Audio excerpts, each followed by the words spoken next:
नमस्कार दोस्तों, स्वागत है आपका अपने YouTube चैनल हिंद गुरुजी पॉइंट। और हम बात करते हैं आपकी बेहतर शिक्षा की। और इसी कड़ी में हम लेकर के आए हैं आपके सामने फिर जीएस के जो क्वेश्चन है, वन लाइनर क्वेश्चन। तो आइए ज्यादा समय ना बर्बाद करते हुए चलते हैं अपनी वीडियो पर और करते हैं अपने प्रश्न को शुरू।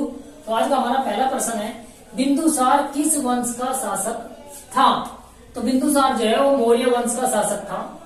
अगला प्रश्न है हमारा, हेनसांग किसके शासन काल में भारत आया? तो हेनसांग जो है वो हर्षवर्धन के शासनकाल में भारत आया था, जो कि एक चीनी यात्री था। और आप इसे ऐसे भी याद रख सकते हैं कि हैसी हेनसांग बना और हैसी हर्षवर्धन बना, यानी हेनसांग हर्षवर्धन। तो बिल्कुल ऐसे भी याद रख सकते हैं। प्रश्न नंबर 3, दुर्गापुर स्टील प्लांट किसके सहयोग से बना? तो दुर्गापुर में जो स्टील प्लांट लगाया गया था वो किसके सहयोग से बनाया गया था? तो वो ब्रिटेन के सहयोग से बनाया गया था। हमारा यही सही उत्तर हो जाएगा।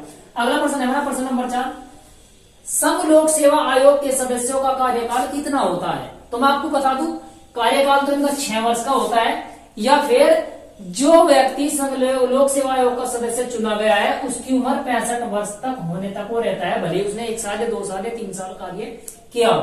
और ये एक ऐसा सदन है जो कभी भी स्थगित नहीं होता। चलते हैं अगले प्रश्न, प्रश्न नंबर 5, भारत का कॉफी उत्पादक राज्य, यानी सबसे ज्यादा कॉफी उत्पादन कहाँ का होता है? तो भारत का कॉफी उत्पादक सबसे बड़ा राज्य जो है वो कर्नाटक है। सबसे ज्यादा जो कॉफी उत्पादन होती है वो कर्नाटक में होती है। और चाय कहाँ पे होती है? असम में। ठीक है, चलते हैं अगले प्रश्न, प्रश्न नंबर 6, कुचिपुड़ी नृत्य। अब कुचिपुड़ी एक नृत्य है, किस राज्य से संबंधित है? तो कुचिपुड़ी जो है वो आंध्र प्रदेश का फेमस नृत्य है। जैसे पंजाब का भांगड़ा और गिद्दा, ठीक है, ऐसे ही असम का बिहू, तो ऐसे ही आंध्र प्रदेश का ये है आपका कुचिपुड़ी। ठीक है, तो चलते हैं अगले प्रश्न, प्रश्न नंबर 7, गोवा कब आजाद हुआ था? तो गोवा जो आजाद हुआ था वो 19 दिसंबर 1961 में आजाद हुआ था। वैसे तो भारत 15 अगस्त 1947 को आजाद होगा, लेकिन कुछ जो पुर्तगाली थे वो गोवा में रहते रहे, उनकी वहां फैक्ट्री वगैरह थी, तो उन्होंने वहां पे कब्जा रखा। तो वो 19 दिसंबर 1961 को उसे छोड़ करके गए थे।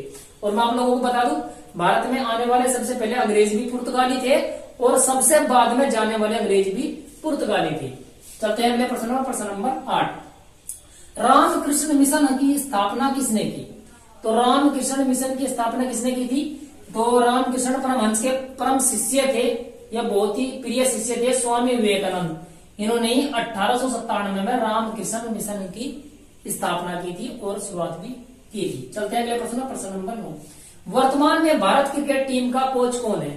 तो जाहिर सी बात है 2023 सब लग रहा है, तो इस समय पे कौन है? राहुल द्रविड़। यही हमारे भारतीय टीम के जो क्रिकेट टीम है उसके कोच जो है अभी यही है, राहुल द्रविड़। चलते हैं अगले प्रश्न पर, प्रश्न नंबर 10, विश्व का सबसे छोटा या कम जनसंख्या वाला, क्षेत्रफल में भी सबसे छोटा और सबसे कम जनसंख्या वाला भी देश कौन सा है? Vatican city. ठीक है, 1000 से भी कम इसकी जनसंख्या है। चलते हैं अगले प्रश्न, प्रश्न नंबर 11, अंतर्राष्ट्रीय ओलंपिक समिति का अध्यक्ष है, यानी अंतर्राष्ट्रीय ओलंपिक समिति का जो प्रथम अध्यक्ष था, सबसे पहले जो अध्यक्ष बना था वो कौन था? डेमेट्रियस विकेलस। ठीक है, ध्यान से याद रखना, डेमेट्रियस विकेलस, ये इसके प्रथम अध्यक्ष थे। अब इसी से एक और क्वेश्चन बनता है, अंतर्राष्ट्रीय ओलंपिक समिति का प्रथम महासचिव, यह शुरुआत किसने करी थी? तो ये थे पियरे डे कोब्रेंटीन। ठीक है, तो इनमें से दोनों में से एक क्वेश्चन जरूर आपकी कंपटीशन में आ जाता है, चाहे यूपी पुलिस हो, दिल्ली पुलिस हो, या एसएससी जीडी वगैरह की जो भी भर्ती होती है, तो इनमें से एक क्वेश्चन जरूर आता है। बाकी के जो ओलंपिक के क्वेश्चन 1-2 और बढ़ेंगे वो अगली वीडियो में मैं डाल दूंगा, अभी फिलहाल इनको देख लो आप लोग। प्रश्न नंबर 13 है, ओलंपिक का आदर्श क्या है? वेरी इंपॉर्टेंट क्वेश्चन है। ओलंपिक जो शुरुआत हुई तो उनका कोई ना कोई आदर्श होता है, तो इनका आदर्श क्या था? और तेज, और ऊंचा, और बलशाली। तो यही इसका आदर्श होता है, हर एक का आदर्श होता है कुछ ना कुछ। चलते हैं अगले प्रश्न, प्रश्न नंबर 14, ओलंपिक की शुरुआत कब हुई? तो सबसे पहले ओलंपिक की शुरुआत कब हुई थी? 1896 ईस्वी में। ठीक है, यूनान से।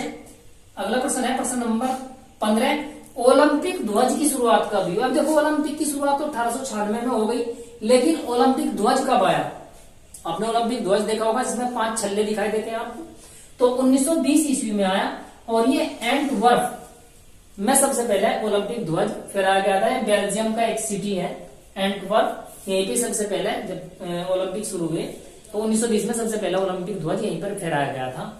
तो अब मैं साइड हो लेता हूँ, आप एक बार स्क्रीनशॉट ले लो। और मेरे अंदर से आपने स्क्रीनशॉट ले लिया होगा, बस अंत में तो नहीं, कि आप लोग बस ध्यान लगाकर ये वीडियो को अच्छे तरीके से वॉच करते रहें और अपने नोट्स बनाते रहें मेंटेन करके अच्छी तरीके से। और बस अभी मैंने थोड़ा सा और पता लगाया था कि अभी जल्दी 35,000 उत्तर प्रदेश में यूपी पुलिस की जो है भर्ती आने वाली है। बस आप लोग जी जान से लग जाए। अब जल्दी हम रीजनिंग और मैथ की वीडियो भी आपके सामने डालेंगे। धन्यवाद।